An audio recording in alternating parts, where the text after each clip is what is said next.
dapat bertemu lagi pada sore malam hari ini dan ini perkuliahan hari pertama di minggu ini. Jadi mestinya masih terus semangat dan kita akan bersama-sama belajar tentang public speaking yang kedua yang akan disampaikan oleh Pastor Thomas Gunawan MTH.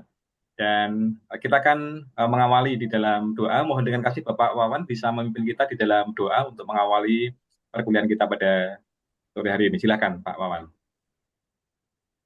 Baik, mari kita berdoa. Puji syukur kami panjatkan kehadirat-Mu ya Bapa. Engkau telah menjadi kami dari pagi sampai malam. Dan sekarang kami pun masih diberi kesempatan untuk berkumpul di DTU. Untuk mengikuti, mendengarkan firman yang akan dibagikan oleh Pak Thomas. Kami percaya Engkau akan mengharapi Pak Thomas. Sehingga apa yang disampaikan itu adalah pesan-pesan dari Engkau. Kami juga berdoa untuk keluarganya Pak Thomas. Berkati mereka ya Bapak.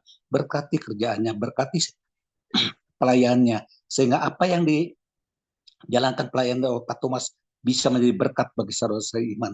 Dan kami juga berdoa untuk saudara kami di DTU ya Bapak. Berkati kami semua. Khususnya Pak Ferry sebagai pimpinan dari DTU. Berkati keluarganya ya Bapak. Berkatilah anak istrinya. Berkatilah kerjaannya Bapak. Dan berkati pelayanannya. Dengan diserahkan seluruh pertemuan ini kehadirat-Mu ya Bapak dari awal sampai akhir. Kami serahkan semuanya kepadamu atas nama Yesus Kristus Allah yang hidup. Kami berdoa dan bersyukur.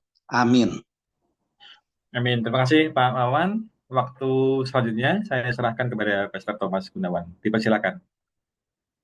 Baik, Shalom, selamat sore dan menjelang malam. Sore malam ini kita masih melanjutkan uh, public speaking ya. Saya memang agak confused juga nih jujur.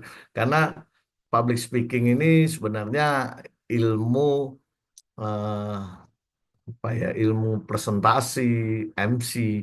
Tapi memang Ibu Desi meminta base saya memang mengajar homiletik, jadi memang nggak jauh dari situ. Cuman kalau hmm, menyampaikan kebenaran firman Tuhan, nah di public speaking, oke lah. Saya bawa berarti public speaking yang eh, model homiletik gitu ya Bapak Ibu Saudara. Tapi Bapak Ibu Saudara juga jangan bingung. Ada yang bertanya minggu lalu, ini public speaking tapi kok homiletik gitu ya.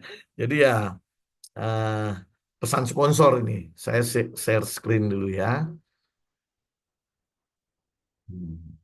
Oke. Untuk ini sudah kenapa saya mengajar public speaking. Saya sejak tahun 97 memang di banyak di media ya. Tapi ya, saya juga belajar homiletik atau seni berkhotbah kalau di teologi dari Bapak Erastus Sabdono. Kita sudah belajar ke manfaatnya. Nah, mudah-mudahan Bapak Ibu Saudara masih masih mengingat. Lalu cara meningkatkan skill public speaking karena ini penting.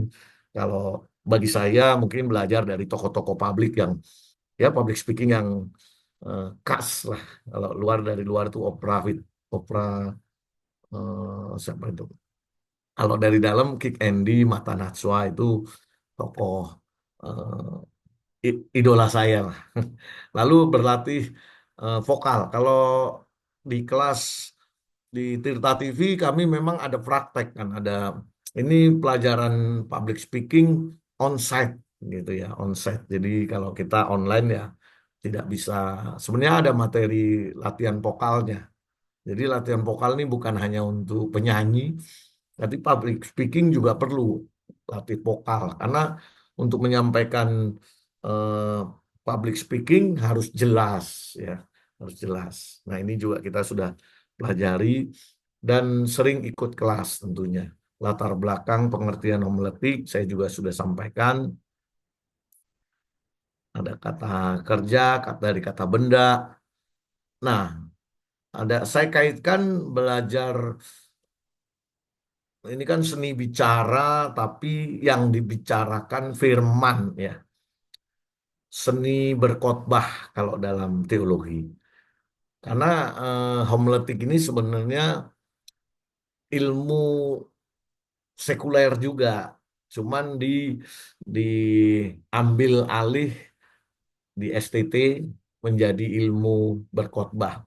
Nah, kalau ilmu berkhotbah bukan hanya pandai bicara, pandai berkata-kata, seperti eh, basic dari public speaking, bukan hanya pintar ngomong. Kalau kita di public speaking memang seperti yang kemarin ya kita bandingkan dengan eh, pembicara, pembawa berita firman dengan motivator yang juga menyampaikan firman. Nah, ini ada bedanya. Bedanya memang beti tipis 11-12. Tentu kalau pembicara public speaking yang menyampaikan firman Tuhan ini membawa hormat kemuliaan bagi Tuhan. Ya tentu yang motivator juga tidak mau dibilang membawa hormat bagi dirinya, tapi motivator itu biasanya untuk eh, popularitas dirinya. Jadi dia harus tampil bagus, prima. Nah, berbeda dengan pengkhotbah. Ya walaupun harus prima juga maksimal, tapi tujuannya bukan untuk diri sendiri, untuk ke Tuhan dan bukan untuk menyenangkan audiens, jemaat, tetapi menyenangkan Tuhan. Nah, untuk menyenangkan Tuhan ini kadang-kadang tidak populis karena harus menyampaikan sesuatu yang benar, ya. Berbeda dengan motivator. Motivator itu bisa dia mencomot sana sini supaya bagus, dikemas bagus, jadi materi khotbah.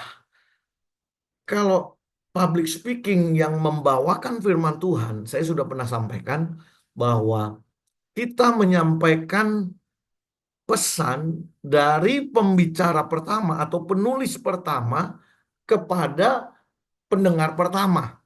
Ya. Yang kita sampaikan ini, firman ini, ya mana ini?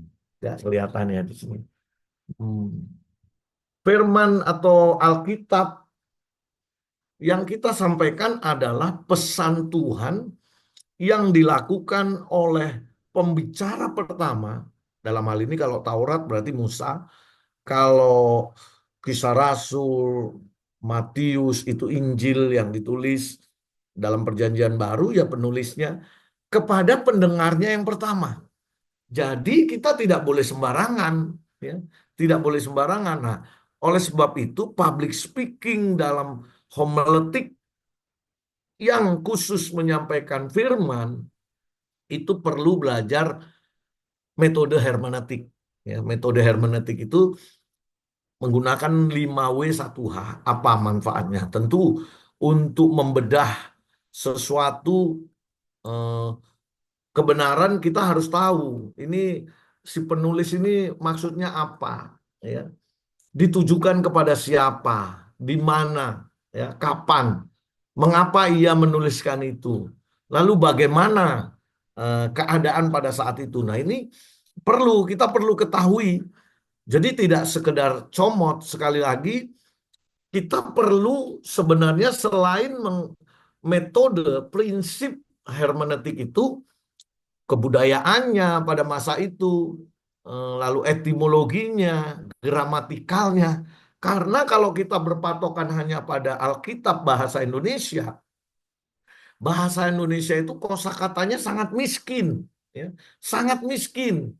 Saya kasih contoh jatuh, ya. Di bahasa Indonesia kan mau jatuh ke depan, mau jatuh ke belakang, mau ke samping, mau jatuh dari atas ke bawah, jatuh. Tapi berbeda dengan teks asli dari Alkitab, ya.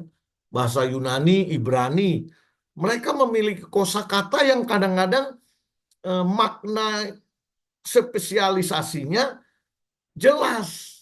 Misalnya kita nggak usah Yunani Ibrani dulu ya. Misalnya bahasa daerah itu malah lebih kaya kan kosakata. Bahasa Jawa. Saudara kalau kita ngomong jatuh, kalau jatuh ke belakang, geblak. Ya.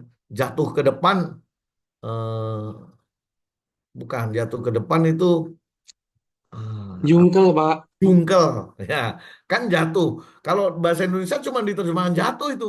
Tapi kalau bahasa asli itu hampir sama dengan bahasa daerah. Dia punya khusus jatuh ke depan jungkel, jatuh ke belakang geblak, jatuh ke depan tapi sampai jauh gelosor. Jatuh dari atas ke bawah itu tibo. Nah, banyak kosakata. Nah, kita nggak boleh sembarangan menyampaikan firman dari asumsi. Seperti saya analogikan kemarin dengan eh, saya di Jogja, pindah di Jogja, bertemu dengan staf jemaat saya yang saya angkat jadi staf saya, yang orangnya baik, cariin saya kontrakan, rumah bagus, gitu ya, murah. Lalu saya cerita sama anak saya yang nomor satu, wah papa punya temen baik, cariin kontrakan, tapi anak saya maksudnya baik, cerita ke saudara-saudaranya, papa punya temen di Jogja sekarang enak, dikasih rumah. Wah, kita punya rumah di Jogja, nah, kan? Walaupun pengertiannya hampir sama, tapi berbeda, tidak sesuai dengan fakta. Begitu juga Alkitab yang kamu akan diberkati, berilah kamu pasti akan menerima berlipat-lipat. Ayatnya di mana? 30 kali lipat, 60 kali lipat, 100 kali lipat. Kalau kamu memberi, kamu... Nah, konteksnya apa itu ya? Konteksnya kalau yang itu di Matius 13 itu 30 kali lipat, 60 kali lipat, 100 kali lipat, itu konteks kita menerima benih firman bisa bertumbuh. Kan ada yang jatuh di pinggir jalan karena tanahnya tipis, nggak bisa bertumbuh, dia benihnya langsung mati. Tapi ada yang di pinggir jalan tapi ada tanah yang agak lumayan, tanahnya bisa tumbuh sebentar, kena matahari layu mati. Dan yang jatuh di tanah yang bagus sih, tapi ada ilalang-ilalang. Ya, waktu mau bertumbuh, ilalangnya menghimpit mati. Dan yang jatuh di tanah yang subur, firman itu bukan saudara memberi bisa dapat 30, 60, 100 kali lipat. Nah, itu gambling seolah-olah kayak memancing gitu. Nah, itu kan nggak tepat gitu ya. Nah, itu yang berbahaya. Makanya kita harus membedah satu kebenaran dari sisi si pembicara pertama menerima pesan Tuhan itu apa. Begitu, Bapak Ibu Saudara. Ini kita sudah pelajari ya. Saya cuman merefresh. Nah, bagaimana berbicara dengan pasti di depan orang banyak? Karena kadang-kadang kita grogi, kagok, ya, public speaking, ya, berlatih, bisa di depan cermin. Kita misalnya disuruh membawa firman, selain tentu kita harus mempersiapkan eh, firman itu dengan matang, ya tadi dengan metode hermeneutik. Selain itu, kita berlatih di depan cermin. Seperti yang saya lakukan juga. Bukan hanya di depan cermin, dulu. Sekarang kadang-kadang kalau khotbah ini bagus, tapi saya masih ragu gitu. Saya khotbahkan di depan istri. Nah, nanti istri, wah itu yang itu begini Pak, harusnya begini. Nah, saya dapat masukan. Baru saya khotbahkan di jemaat. Latihan terlebih dahulu, menguasai materi yang kita mau sampaikan. Ya.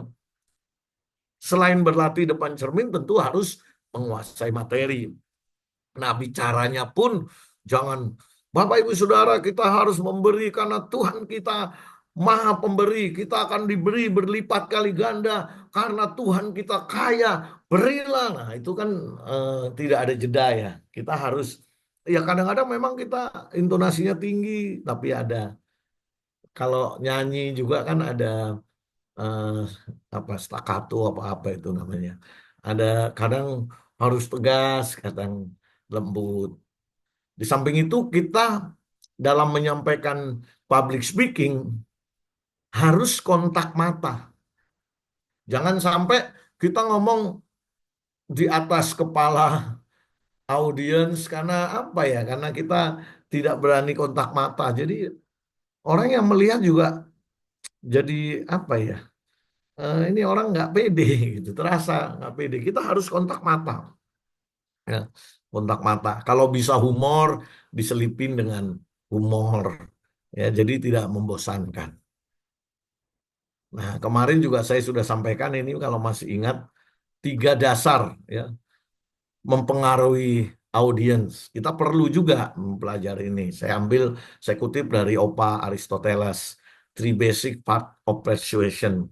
Ada ethos, credibility, ada logos, pathos. Nah, ethos ini harus pembicara harus punya kredibilitas dan dipercaya. Itu ya.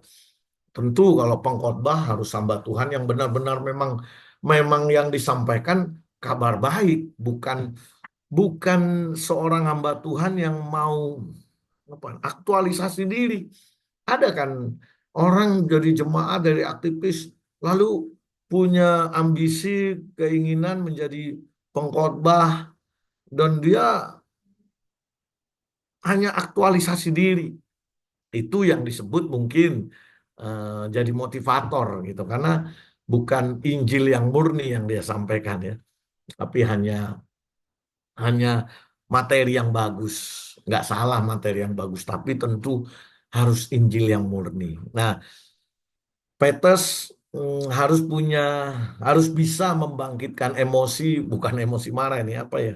Bisa kadang eh, firman yang kita sampaikan itu bisa mendarat dan sampai membangun emosi audiens, jemaat atau pendengar kita untuk termotivasi melakukannya. Ya, nah menurut Opa Aristoteles juga konten kita harus logis, logis ya. Logos itu hikmat ya, hikmat. Nah, kemarin saya mungkin baru sampai sini ya, konten yang perlu diperhatikan dalam public speaking ini 5 hal ini harus kita miliki, harus harus ya terintegrasi begitu. Yang pertama konten. Bicara konten, kita harus memberi good opening. Orang sudah terkesima dengan pembukaan kita ya. Pembukaan kita misalnya setelah salam lalu kita mengatakan suatu ketika seorang pengusaha ingin pengusaha ya tentu orang kaya lah katakan ingin ke suatu tempat dan dia mencarter mencarter pesawat terbang kecil gitu. Nah, dia pergi bertiga. Lalu sebelum terbang pengusaha Kristen ini berdoa. Si pilot yang tahu pengusaha Kristen ini berdoa lalu minta didoakan. Loh, kenapa pilot? Soalnya saya kalau ada badai saya bisa pingsan. Lah, pilot kalau pingsan bagaimana? Ternyata benar, saudara. Pilotnya pingsan gitu. Wah, nah cerita itu kan membuka membuka dengan satu yang orang bisa terkesima. Di samping itu, tentu kita membutuhkan strong content. Strong content ini biasanya sesuatu yang kita kuasai, kita sudah hidupi, kita sudah melakukan, dan kita sudah menang di sana. Ya. Jadi sesuatu yang memang sudah kita alami, kita sampaikan itu powerful, ya, menjadi konten, strong content. Kalau sesuatu yang belum kita alami tapi kita sampaikan, ya kita, misalnya kita bicara tentang pengampunan, padahal kita banyak menyimpan kesalahan orang lain, belum mengampuni ya, memang ngampuni sih, baru di mulut, tetapi hati kita masih dongkol, masih ingin orang yang menyakiti kita itu dihukum Tuhan, nah itu kan belum murni. Kita belum menang. Ketika kita ngomong soal pengampunan, ya seperti menabrak apa ini? Menabrak langit-langit, enggak powerful begitu. Nah, kita harus menyampaikan sesuatu yang sudah kita alami dan tentu kita menang di sana. Itu akan menjadi strong content. Lalu kita sampaikan menutup dengan good closing. Kalau saya kan tadi saya katakan saya menyimak Mata Najwa, Kick Andy gitu. Mata Najwa itu bagus. Dia selalu tutup dengan narasi. Ya. Misalnya kata mimpi yang bisa menjadi kenyataan adalah mimpi yang justru tidak bisa membuat kita tidur. Kalau mimpi sekedar dalam tidur kita yang nggak bangun-bangun pasti nggak nyata, cuman menghayal gitu. Misalnya ditutup dengan sesuatu yang ya memotivasi ya, good closing. Ini konten. Lalu yang kedua yang kita perlu perhatikan juga proof, alat peraga. Ya, apakah kemarin sepertinya udah saya sampaikan ya, takut saya mengulang. Proof alat peraga ya, saya misalnya dengan handphone ya. Handphone itu ada yang sekedar dummy atau contoh. Jadi meskipun dia mirip sama persis, tetapi tidak ada komponen di dalamnya. Nah, orang Kristen yang tidak punya hubungan yang intim dengan Tuhan, yang tidak mengalami perjumpaan dengan Tuhan, itu seperti handphone yang dalamnya tidak ada komponen, ya, tidak berfungsi. Nah, misalnya begitu dengan handphone Christianity without Christ atau Christianity without Holy Spirit. Kristen ke gereja, tetapi tidak ada Roh Kudus di hatinya. Ketika dia tersinggung, disinggung, dia marah. Di parkiran habis dengar khotbah, pulang gereja di parkiran ribut sama orang. Nah, itu artinya seperti handphone yang tidak berfungsi. Orang Kristen itu fungsinya apa? Tuhan Yesus berkata, kamu adalah garam, kamu adalah terang dunia. Nah, kalau kita tidak menjadi garam, orang tidak menikmati hidup kita, orang tidak melihat cahaya terang yang menakjubkan dalam hidup kita, itu tidak berfungsi bagaikan handphone tanpa komponen di dalamnya. Itu sebabnya handphone bukan hanya perlu baterai dicas, ya, tapi handphone juga membutuhkan konektivitas. Artinya harus eh, ada apa namanya? Kita beli kuota gitu ya, ada pulsa. Kalau enggak, ya kita enggak. Artinya kita membayar harga dari agar kita berfungsi. Nah, itu kan orang jelas menangkapnya. Oh, orang Kristen harus berfungsi. Begitu kan? Kalau hidupnya tidak berfungsi, mau marah ya marah aja. Disakiti, balas menyakiti. Itu kan tidak sesuai dengan perkataan Yesus, kamu adalah garam dan terang dunia. Itu proof ya. Yang kedua tadi kita sudah pelajari. Lalu yang ketiga, story storytells atau ya yang kalau bisa skrip yang rahasia begitu. Contohnya misalnya sorry ini udah praktek. Hmm, Misalnya kita cerita tentang gadis buta penjual apel gitu. Atau seorang pemborong kemarin saya sudah ceritakan ya. Jadi kita bawa dengan ilustrasi, sebuah ilustrasi yang tentu sesuai dengan tema kita. Misalnya kita mau berbicara tentang integritas, ya. Seorang kakek yang ya sudah berumur, sudah langganan ke klinik. Jadi suster dokter sudah sangat mengenal karena rutin sebulan sekali, kadang sebulan 2 kali. Sudah mengenal kakak ini. Tapi satu kali sore itu tidak biasa. Kakek ini seperti buru-buru. Seperti buru-buru. Sedangkan antrian di depannya masih ada beberapa. Tapi karena suster dan dokter ini mengenal kakek ini, suster bantu. Minta izin kepada yang sudah antri di depan, apakah boleh kakek ini duluan diperiksa. Tentu mereka melihat orang tua ya akan mempersilahkan, dan singkat cerita kakek habis mendapat prioritas, lalu selesai si suster yang kenal tanya, kenapa kek kok sore ini beda, kakek seperti gugup, seperti buru-buru. Ya, harusnya jam ini saya sudah ada di panti jompo. Loh kenapa? Ya istri saya ada di panti jompo, saya biasa kasih makan.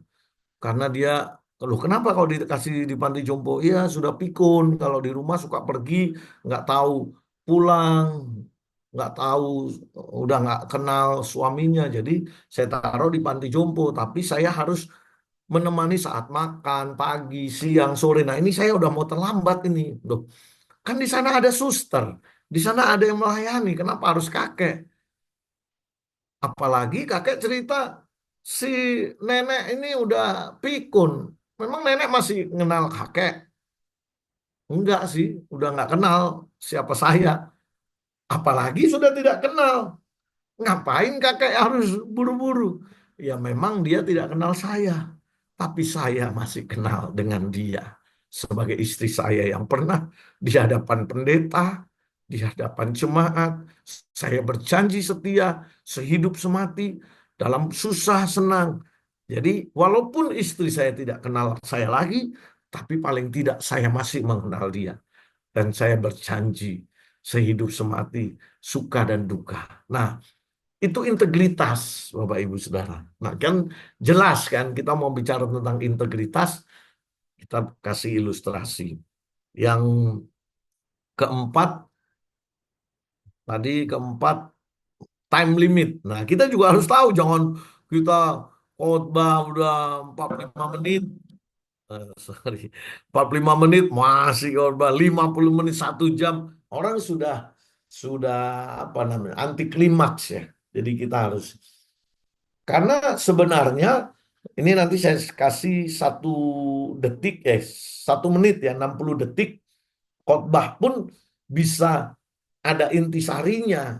Jadi kalau dulu kan di TV saya bisa harus khotbah, ada yang 1 menit, ada yang 5 menit, ada yang 10 menit, ada yang 1 jam, 30 menit dan 1 jam. Jadi saya harus di depan itu memang ada time-nya, hitung mundur. Saya sudah harus menutup pada saat ini. Ini saya kasih contoh untuk praktek 60 detik. Menjaga pikiran. Mengapa kita perlu menjaga pikiran kita? Karena di area pikiran inilah terjadi peperangan. Ini baru pembukaan. Peperangan rohani kita terjadi di area pikiran kita. Nah, ini pembukaan. Pikiran kita maunya nonton pornografi atau membaca Alkitab. Pikiran kita maunya bohong. Ini masih pembukaan. Di area pikiran ini terjadi peperangan itu. Lalu konteksnya. Bagaimana kita menjaga pikiran? Nah, ini konteksnya. Kita perlu menjaga.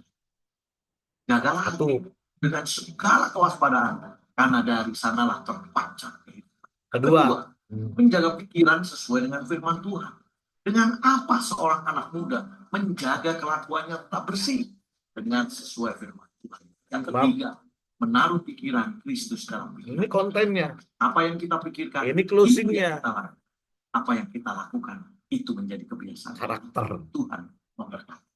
Nah, saudara bisa lihat kan, walaupun dia 60 detik, itu sudah mencakup good opening,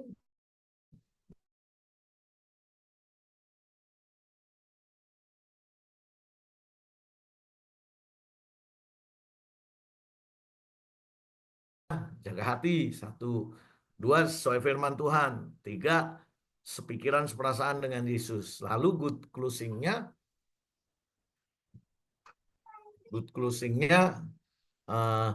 apa yang kita pikirkan itu yang kita lakukan. Kalau kita lakukan terus-menerus akan menjadi habit, kebiasaan, dan itu menjadi karakter kita. Nah, itu kan good closing ya. Itu yang dimaksud tadi konten dari apa yang kita mau sampaikan. Ini story tales, ini bisa cerita, ilustrasi. Lalu yang terakhir, persiapan. Tadi kan sebentar saya coba. Yang kelima itu preparation. Ini yang paling penting sebenarnya, persiapan. Karena persiapan itu value-nya sampai 90%. Ya. Keberhasilan kita menyampaikan satu konten itu persiapan kita. Tadi dengan metode 5W1H. Lalu kalau kita tahu gramatikalnya atau etimologinya. Kan tadi misalnya kita mau bicara tentang kebenaran. Ternyata paling tidak ada dua kata kebenaran dalam teks bahasa Indonesia, tapi dari teks Yunani, tapi diterjemahkan dalam bahasa Indonesia. Kebenaran, sama-sama kebenaran. Yang pertama, kata aletheia, ego hodos, kai aletheia, kai zoe. Aku jalan kebenaran dan hidup. Itu berarti aletheia di sana kebenaran dalam arti pengertian yang benar tentang yang kekal, hidup kekal. Nah, Yesus itu mengerti yang benar. Tapi cari dulu kerajaan Allah dan kebenarannya. Di sana tidak menggunakan kata aletheia, menggunakan kata dikaiosune. Dikaiosune kebenaran dalam arti tingkah laku yang benar, perbuatan yang benar, baik kelihatan maupun yang tidak kelihatan. Nah kan kita bicara mau yang mana ini? Mau yang pengertian yang benar atau tingkah laku yang benar? Nah, tidak sama kan? Walaupun dalam bahasa Indonesia diterjemahkan kebenaran, sama-sama kebenaran. Tapi kita sudah tahu. Nah, itu kita persiapkan. Kita harus lihat kamus. Kalau dulu dosen S1 saya, kami diwajibkan untuk menyampaikan satu khotbah, misalnya satu perikop atau teks, itu minimal ya saudara, 10 terjemahan Alkitab. Saya punya bahasa Inggris itu New International Version, punya King James, punya Gideon terjemahan lama, Gideon terjemahan baru. Lalu bahasa Jawa, karena saya orang Jawa. Lalu bahasa Indonesia, terjemahan lama, terjemahan baru. Lalu bahasa yang saya ngerti ya, ada 10, minimal 10. Karena satu kali kita akan menemukan satu kebenaran dari 10 terjemahan yang berbeda. Gitu Bapak Ibu. Dan itu misalnya saya harus menyampaikan Injil Lukas pasal 16 ayat 19 sampai ayat 31. Saya harus baca dari 10 terjemahan. Nanti kita akan menemukan di sana satu kebenaran yang original ya, yang memang dari Alkitab itu disampaikan. Misalnya kalau Bapak, Ibu, Saudara nih, nanti coba kan pasti ada grup ya. Coba saya tanya tugas saudara, ya saya tidak menilai, nanti saudara kumpulkan ke Ibu Desi ya. Berapa tahun Saul memerintah Israel? Raja Saul itu raja yang pertama dari bangsa Israel. Kalau Daud dijelaskan 6,5 tahun dia memerintah Yehuda, lalu seluruh Israel dia memerintah 33,5 tahun. Jadi 40 tahun. Coba kalau Saul, berapa tahun dia memerintah? Coba Bapak Ibu coba cari kebenarannya, nanti disampaikan ke Ibu Desi. Ayatnya di mana? Ya, ayat Alkitabnya. Itu tugas praktek saudara lah untuk membedah Alkitab. Ya. Ingat 5W 1H. Berapa tahun? Pertanyaannya ya Bu Desi mungkin boleh nanti disampaikan di grup. Berapa tahun Raja Saul memerintah bangsa Israel? Ya. Dia dari bujangan sampai punya anak. Tapi menurut Alkitab berapa tahun? Harus jelas. Ya. Bukan asumsi saudara. Bukan perkiraan. Tetapi sesuai dengan firman Tuhan yang dicatat. Berapa tahun? Itu tugas Bapak Ibu Saudara ya. Nah, dari persiapan yang kita sudah lakukan, itu membuat kita 90% berhasil. 10%-nya itu skill. Jadi walaupun saya ini sudah beratus-ratus kali khotbah atau menyampaikan seminar, saya tetap harus mempersiapkan materi yang saya mau sampaikan. Karena persiapan itu 90% keberhasilan saya untuk menyampaikan firman. Ya, Bapak Ibu Saudara perhatikan. Nah, ini ada penelitian dari UCLA, Universitas California Los Angeles, yang dilakukan oleh Dr. Mehrabian. Ini kalau saudara lihat eh, Choki Sihotang juga mengajar public speaking, dan mahal kalau belajar sama sama Choki Sitohang public speaking, saudara, 25 juta mungkin hanya berapa pertemuan. Silakan saudara cari. Tapi tetap dia juga eh, menyampaikan apa yang sudah diteliti oleh Mehrabian. Ya, bahasa tubuh itu 50% value-nya. Nah, apa yang kita ucapkan itu cuma 7%, tetapi vocabulary kita, apa kata-kata kita menentukan 38%. Jadi bahasa tubuh, penampilan ini termasuk, ya, kita harus wangi dan segala macam. Saya seringkali ditanya ini, harusnya Bapak kan ngomong persiapannya 90%. Iya, ini sudah mempersiapkan diri, tapi penampilan kita ini kan sudah diteliti mahasiswa, ya, baik S1, S2, dan yang meneliti Dr. Mehrabian dari Universitas of California Los Angeles, UCLA. Jadi saudara kalau mau protes ya dengan beliau gitu, ya. Nah, ini ada di googling, kalau saudara googling ini ada ini, bahasa tubuh berperan 55%. Gestur kita, cara kita menyampaikan, ya, ini kita, bahasa tubuh kita. Oke. Nah, kita harus confident. Confident itu tidak takut salah. Ya. Kalau kita sudah mempersiapkan sesuatu, jangan takut salah. Lalu nanti gimana kalau salah? Itu ada manuvernya. Ya. Satu kali memang kita bisa salah, tapi tentu kita mengatasinya dengan manuver, gitu ya saudara. Tapi jangan takut salah, kecuali kita tidak persiapan atau persiapan kita belum matang. Ya pasti kita belum matang, itu sebabnya saya katakan tadi, kalau dulu saya latihannya di depan cermin, ngomong di depan cermin, sekarang kalau saya belum matang, saya sampaikan materi khotbah saya di depan istri saya. Tapi sekarang lebih lagi saya belajar dari Bapak rohani saya, untuk mematangkan itu saya perlu intimacy with God. Perjumpaan pribadi. Minimal 1 hari 1 jam. Karena itu permintaan Tuhan Yesus. Tidak tahankah kamu berdoa bersamaku 1 jam saja? Itu terdapat di dalam Matius 26 ayat 41, 42, 43. Saya pernah ditanya, berapa jam kita berikan untuk Tuhan sehari? Yaitu jawabannya Matius 26 ayat 41. Tidak sanggupkah kamu berjaga dan berdoa bersamaku 1 jam saja? Nah, itu yang membuat kita confident.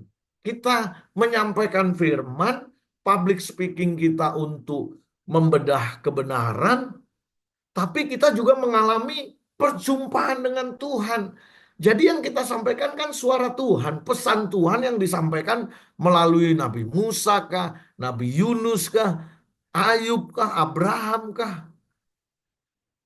Kita sudah satu frekuensi dengan mereka yang berabad-abad lalu.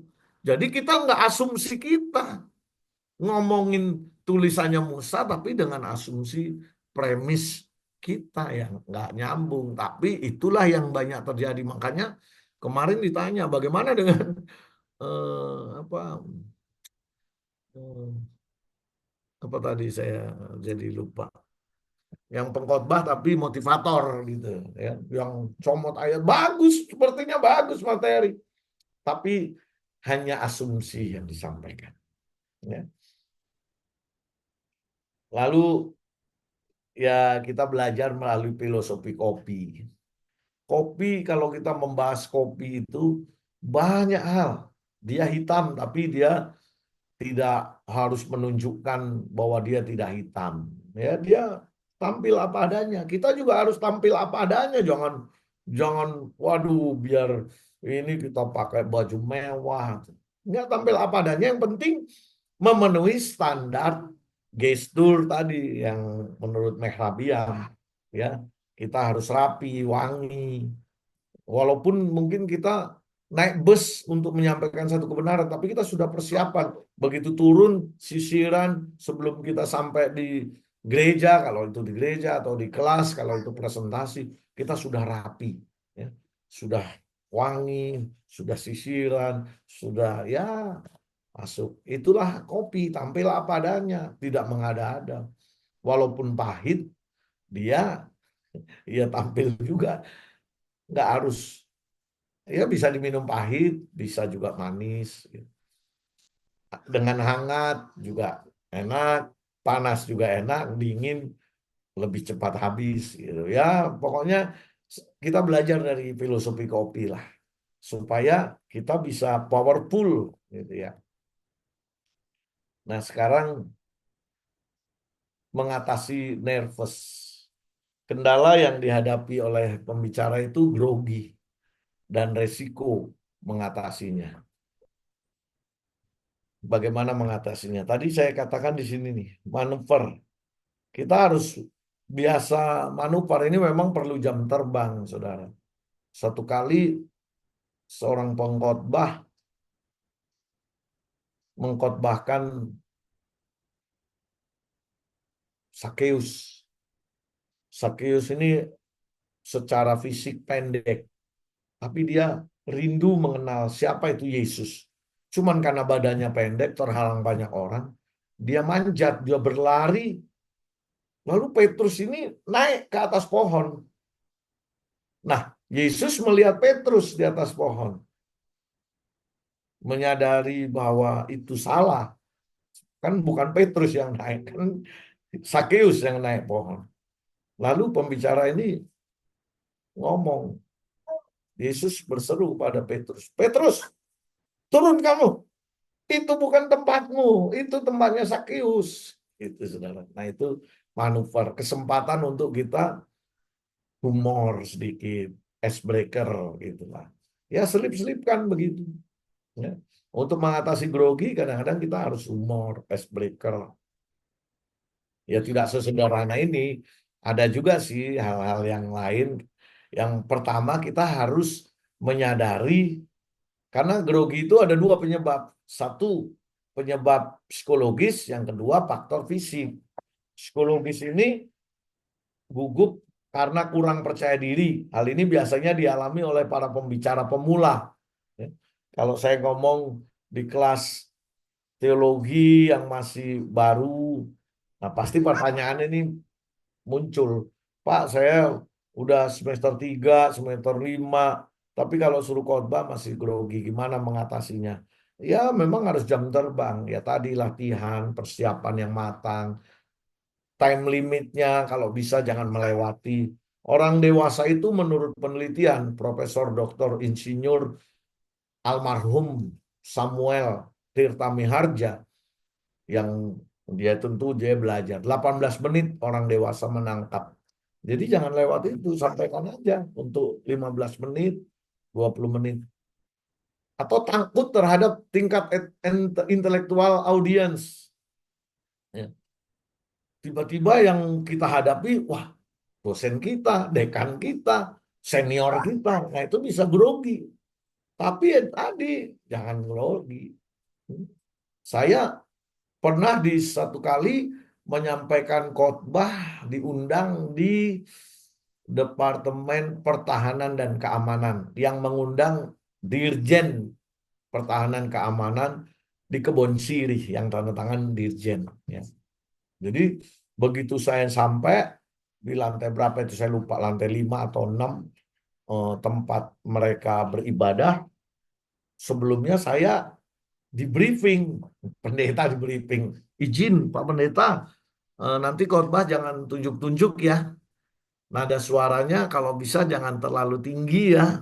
Wah itu bisa apa ya, mengintimidasi kita itu. Kalau nggak biasa, grogi saudara. Benar, grogi. Saya sendiri, waduh Tuhan. Lalu saya, ya biasalah kita hamba Tuhan komunikasi dengan Tuhan. Jujur kita Tuhan, Ini grogi nih. Ternyata benar yang kita hadapi ada jenderal. Itu tidak sembarangan kita tunjuk-tunjuk. Makanya si asisten atau ajudan dirjennya ini sudah membriefing. Nanti korbannya jangan begini. Tapi itu kan seperti intimidasi, saudara. Kadang-kadang begitu. Lalu faktor fisik, kelelahan, ya, atau konsumsi makan berlebihan, kekenyangan. Itu sampai. Nah itu kan membuat kesalahan sendiri, bumerang sendiri, kurang tidur, jadi ngantuk, penampilan fisik kita masih keringetan. Nah ini nih faktor-faktor grogi. Jadi kurangi atau antisipasi sebelumnya. Kalau kita sudah tahu, kita antisipasi, ya. Nah, yang terakhir tips untuk pembicara, ya. Tipsnya ini saya sampaikan. Materi harus disiapkan dengan baik. Isinya menarik, jelas dan relevan, juga harus dikuasai.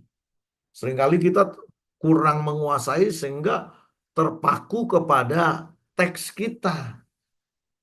Wah, begitu salah baca ya udah grogi kita. Makanya harus dikuasai. Dan sesuatu yang sudah kita alami, sudah menang di sana pasti powerful. Menyampaikan materi dengan nada provokatif. Artinya bukan provokator negatif nih. Provokatif itu kita bisa membangkitkan motivasi pendengar. Kadang-kadang memang harus nada provokatif ini harus tegas, keras, tapi tidak harus keras terus. Memberi rangsangan, ya, stimulasi, semangat, dorongan, motivasi kepada audiens. Nah, ini harus pede gitu. Berikanlah pendahuluan dan penutupan yang baik. Tentu konten yang kita mau sampaikan, materi itu strong konten ya. Saya pikir itu yang saya sampaikan. Kalau ada pertanyaan, ini tadi good closing-nya, saudara. Misalnya, tahukah saudara bahwa mimpi yang membawa sukses itu bukanlah saat tidur, tetapi mimpi yang membawa kesuksesan adalah mimpi yang justru membuat kita tidak bisa tidur. Beri kemuliaan bagi Tuhan untuk kebenaran ini. Nah, itu good closing. Amin. Atau lebih baik terluka di dalam kebenaran, saudaraku, daripada pura-pura hidup nyaman dalam kebohongan. Nah, itu kan beri kemuliaan untuk kebenaran ini. Melayani, ini saya punya moto sendiri. Melayani itu melakukan yang tidak ingin kita lakukan. Itu melayani. Kalau melakukan apa yang ingin kita lakukan, itu namanya hobi. Beri kemuliaan untuk kebenaran ini. Amin. Haleluya. Terima kasih, Tuhan memberkati. Ada 9 menit untuk sesi bertanya. Ingat ya saudara, Bu Desi mungkin tugasnya coba saudara, ini kan ada 32 ya, 33 dengan saya, atau 31. Berapa tahun Raja Saul, Raja pertama Israel memerintah? Tentu dengan data yang konkret, jangan asumsi. Baik, saya kembalikan kepada Pak Dwi ya, moderator ya. Iya, Pak. Terima kasih, Pak Thomas. Bapak Ibu, silakan ada waktu beberapa menit. Kalau ada yang ingin bertanya, dipersilakan. Mari.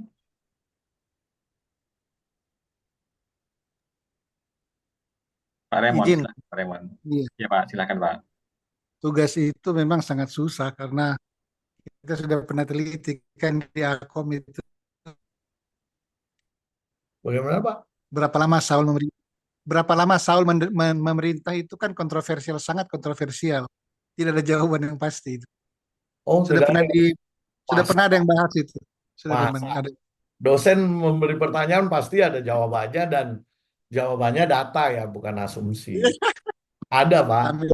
ada. Iya, Jangan putus asa dulu, cari dulu. Tadi kan sudah dikasih ilmunya, cari. Iya. Kalau hermeneutik itu ada konteks. Sangat menarik, Ya. sangat menarik. Tadi Pak Pendeta Thomas membandingkan antara motivator dan public speaker. Ya, hamba Tuhan sama-sama. Eh, iya ya. Mohon izin. Ya, Lebih jujur mana sih public speaker dibanding dengan moderator? Pak, saya terputus-putus. Mungkin Pak Dwi bisa. Saya Gimana tulis saja, saya tulis. pertanyaannya, Pak? Saya tulis. Ya mau ditulis Pak Raymond, kayaknya lebih jujur mana motivator dan public speaker, tapi nanti coba ditunggu. Oke Well, Bapak Ibu, sambil menunggu Pak Raymond, mungkin ada yang ingin bertanya lagi, silakan. Ini ya ditulis di chat Pak. Pak mau Oh, tanya. oh, beda. Oh iya Pak Raymond, yang ini yang terakhir, lebih jujur mana public speaker dan atau motivator? Iya. Saya jawab yang dari ini dulu ya. Pak mau tanya, waktu Tuhan Yesus ada di tanah Israel memakai jenis public speaking model apa? Ya, info. Selamat malam. Tuhan Yesus itu komunikator yang agung. Kenapa? Dia bisa memakai eh, untuk menyampaikan sesuatu dengan satu perumpamaan. Gitu. Benar. Jadi public speaking yang mana ya? Memang dia gelarnya komunikator agung. Jadi pakai bahasanya bahasa manusia, bahasa yang dia mau menyampaikan sesuatu, pakai bahasa yang model yang bisa kita pahami. Dia mau bicara tentang kekekalan misalnya. Ya, Lukas pasal 16 ayat 19 sampai 31. Itu dia berbicara tentang surga dan neraka di sana. Tapi dia pakai contohnya Lazarus yang miskin, orang kaya dan Lazarus yang miskin, gitu ya. Lalu dia dia jelaskan itu orang kaya ini, saya sempat waktu menyampaikan itu berarti orang kaya mewakili masuk masuk neraka, orang miskin masuk surga. Oh, nggak begitu. Nah, itu komunikator agung ya. Orang kaya digambarkan masuk alam maut, orang miskin digambarkan di pangkuan Abraham. Itu komunikasinya Yesus ya. Ternyata bahasa Yesus itu orang miskin di sana kita harus bedah miskinnya seperti apa, kaya seperti apa. Gitu kan. Kan begitu kalau kita buat skripsi, tesis atau disertasi, kita kumpulkan dulu pokok masalahnya. Nah, kalau ditanya Yesus pakai public speaking apa? Ya Yesus yang sempurna, komunikator agung. Tapi kita yang harus belajar komunikasinya Yesus gitu. Makanya kita harus membedah ayat. Ketika dia ngomong aku jalan kebenaran dan hidup, kata jalan yang dipakai oleh Yesus itu hodos. Bukan hanya aku jalan, kalau kamu percaya otomatis masuk surga. Bukan hanya itu. Jalannya Yesus. Artinya apa? Ikut teladanku. Hodos itu kan selain berarti jalan, satu perjalanan. Perjalanan itu maksudnya apa? Kan kalau kita 5W1H begitu terus kita tanya. Perjalanan itu artinya kalau kita mau dari Jogja mau ke Jakarta, kita harus masuk tol. Kalau dulu tolnya yang paling dekat Boyolali. Nah, itu progres perjalanan. Masuk tol Boyolali, nanti Kali Kangkung, Semarang bayar yang mahal, lalu tol sampai kilometer 70-an itu masuk Cikampek yang menuju Bekasi, terus Cikarang, Bekasi. Ya, itu perjalanan, hodos. Maksudnya kita harus ada progres. Progresnya seperti apa? Kata Yesus, aku jalan kebenaran. Artinya kita harus sama seperti Kristus. To be like Christ. Kenapa? Karena Yesuslah makhluk sempurna, harus meneladani dia.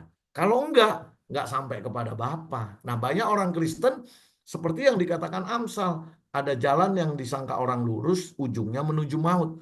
Yang penting percaya Yesus. Mohon maaf ya, saya sebut uh, satu suku. Karena saya dulu kan, saya ini lahir di Sumatera. Jadi saudara-saudara saya, teman-teman saya orang Batak. Ini bukan rasis. Orang Batak itu kan kalau ngobrol, dan orang Batak kalau ditanya percaya Yesus, percaya, jangan macam-macam sama orang Batak. sampai berani menghujat Yesus, bisa bawa golok itu orang Batak. Tapi orang Batak yang ke gereja percaya Yesus, kalau udah Parmitu, Parmitu tahu ya, kumpul-kumpul sambil minum tua. Itu yang percaya Yesus yang bisa golok orang kalau ada yang menghina Yesus. Masih mabuk, kadang punya anak datang main remi, bayaran itu, berjudi. Nah, tapi kalau ditanya percaya Yesus, yang habis mabuk, habis judi, oh jangan sampai saudara menghina Yesus, golok. Nah, apakah orang percaya Yesus yang tadi masih mabok, masih ini, tapi membela Yesus berani bawa golok, masuk surga? Coba bayangkan. Kalau di surga ada orang-orang Kristen yang berani mati bela Yesus sampai bawa golok, di sana surga penuh preman juga, saudara. Itu sebabnya ego hodos, kai alete ya, kai joe, aku jalan. Harus ada progres, yang tadinya pemarah, progresnya harus berubah jadi peramah. Tadinya pendendam, mengampuni. Harus sampai seperti itu. Nah, tujuan kekristenan mengubah manusia lama menjadi manusia baru yang berkarakter Kristus. Namanya man of God, manusia ilahi. Itu tujuan Kristen. Kalau selain itu cuman berkat, mujizat, itu nggak sampai surga ya, cuman menikmati dunia, saudara. Jadi tujuan kekristenan itu mengubah kodrat manusia lama yang berdosa menjadi manusia baru. Nah, maksudnya komunikasinya Yesus itu. Tadi Pak, ini tinggal 1 menit nih. Saya harus buka Zoom yang lain. Tadi Pak, siapa yang mau nanya apa yang saya putus? Mas Hamzah, ya sudah Raymond. dijawab oleh Bapak. Pak Raymond ini yang tentang lebih jujur mana, public speaker atau motivator, Pak? Ya itu saya tidak bisa menghakimi Pak, mana yang ya tergantung orangnya kan, kita nggak tahu isi hati orang Pak, mana yang jujur, tinggal ya Tuhan aja nanti di pengadilan, karena itu sama-sama menyampaikan firman loh. Kita nggak bisa Amin. menghakimi, cuman kalau motivator biasanya dia untuk supaya dia apa ya, dia bagus, nanti diundang lagi, dia harus mempersiapkan, dan persiapannya kadang kalah pendeta-pendeta kampung, kalah, tapi kebenarannya belum tentu pendeta kampung kalah dengan kemurnian kebenarannya gitu. Kalau mau jujur, jujur mana? Waduh, saya juga nggak tahu Pak. Hanya Tuhan dan supir bajai yang tahu Pak. Supir Kasih, bajai mau belok tuh kasih kadang-kadang pendeta. pakai sen tuh langsung putar gitu. Ya, ya Pak Raymond ya. Terima kasih pendeta, terima kasih. Ya, oke. Mungkin kalau sudah tidak ada, kita akhiri lah. Ya, oke Bapak Ibu. Jadi Pak Thomas ada acara yang lain, jadi kita hanya sampai jam 7 ini. Terima kasih Bapak Ibu untuk kehadirannya, dan kita akan berjumpa di besok sore di waktu yang sama untuk kita melanjutkan pelajaran kita. Bapak Ibu, kita akan mengakhiri pertemuan kita pada malam hari ini di dalam doa. Mari kita berdoa. Tuhan, kami bersyukur malam hari ini Pak Thomas sudah menolong kami bagaimana kami mempersiapkan diri menjadi seorang public speaking, khususnya ketika kami menyampaikan kebenaran firman Tuhan. Tolong kami Tuhan supaya kami dapat mengaplikasikan apa yang sudah kami dengar, kami pelajari. Kami menyerahkan Pak Thomas dalam pelayanannya berikutnya. Tuhan juga yang memimpin menolong, memberikan hikmat dan kemampuan, bahkan Tuhan tambahkan hikmat marifat yang dari Tuhan, sehingga Tuhan terus memakai Pak Thomas untuk hormat dan kemuliaan nama Tuhan. Kami akan mengakhiri pertemuan kami, kembali ke kami masing-masing. Tuhan juga yang memimpin, menyertai kami semua Tuhan. Di dalam Tuhan Yesus Kristus saling mengasihi kami berdoa dan mengucap syukur. Amin. Amin. Terima kasih Pak Thomas, terima kasih Bapak Ibu Sebelumnya semuanya. Pak Thomas, saya mau bertanya, itu dikumpul paling lama kapan Pak tugasnya? Ya bebas lah, kalau nggak mau ngumpulkan juga nggak apa-apa. Tapi yang jelas nanti saya kasih jawabannya ke Ibu Desi untuk mengoreksi. Cuman kan ke integritas saudara aja. Saudara belajar dan mau nggak menguji diri sendiri, mampu nggak saudara membedah Alkitab. Tadi Pak Raymond bilang nggak ada jawabannya, ada Pak. Nanti saya kasih ke Desi jawabannya, tapi dan itu data, bukan kunci ya, ada ayatnya. Cuman kan cara membedah saudara harus tahu itu. Kalau tahu pasti ketemu.